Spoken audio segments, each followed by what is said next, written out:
জামাতের 6 জন বিএনপির 40-45 জনের চেয়ে ওজন বেশি কেন জানেন? জামাতের পলিটিক্স কি? আদর্শিক দল। আদর্শিক শুধু না, জামাত এটা সত্যি কথা। সৎ লোকের শাসক। এটা আমি সৎ লোকের শাসক। যদি ইসলামী রাষ্ট্রের কথাই বলেন, সেখানে কি মানে ক্ষমতার উৎস জনগণ থাকবে? ক্ষমতার উৎস জনগণ থাকবে। এরা আপনাকে এটা বলে দিই, আসমা জিলানি কেসটা করেন।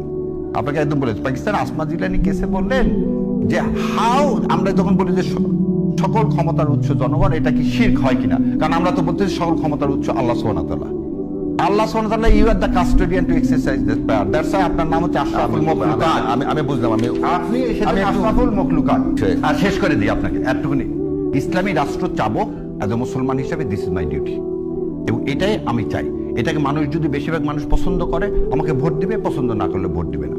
এবং আমাকে যদি পছন্দ করে আমি কনস্টিটিউশনের মধ্যে সেটা ঢুকাবো, আর যদি আমাকে পছন্দ না করে ঢুকাবো না। রেফারেন্ডাম 77 সালে করলেন এবং রেফারেন্ডামের ভিত্তিতে বিসমিল্লাহির রহমানির রহিম আল্লাহর উপর পূর্ণ আস্থা ও বিশ্বাস ঢুকালেন। এখানে অন্যায়টা কি হলো? এখানে আইডেন্টিটি, আমি তো মুসলমান মেজরিটি, আমরা ইসলামিক রাষ্ট্র, আপনারা ওআইসি করতেছেন, ওআইসি তে সাইন করতেছে, তাদের সমস্যা হচ্ছে না। সারা পৃথিবীতে কি আইডেন্টিটি ছাড়া কোথায় বাঁচবে?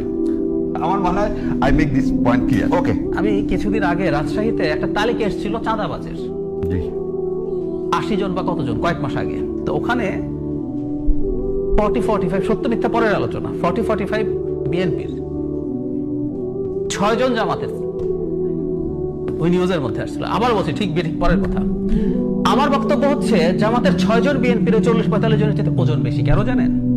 জামাতের পলিটিক্স কি? আদর্শিক দল। আদর্শিক শুধু না, জামাত এটা সত্যি কথা। সৎ লোকের শাসক। এটা আমি সৎ লোকের শাসক। কিন্তু মানুষ তো খারাপ থাকলে তার বিরুদ্ধে আপনি ব্যবস্থা নেবেন না? না নেব, কিন্তু না। নূহ আলাইহিস সালামের ছেলে, নিজ একজন আমাকে ছেলে, তার ধর্ম মানেনি, বাবার বিরুদ্ধে গেছে, নৌকাতে ওঠার চান্স পায়নি, ডুবে মারা গেছে। না না, আপনি নবীর ছেলে যদি খারাপ কাজ করে থাকে, জামাত ইসলামে 5-6 জন যদি করে থাকে, তার বিরুদ্ধে জামাত ইনকারেজ করে, তাহলে আপনি বলতে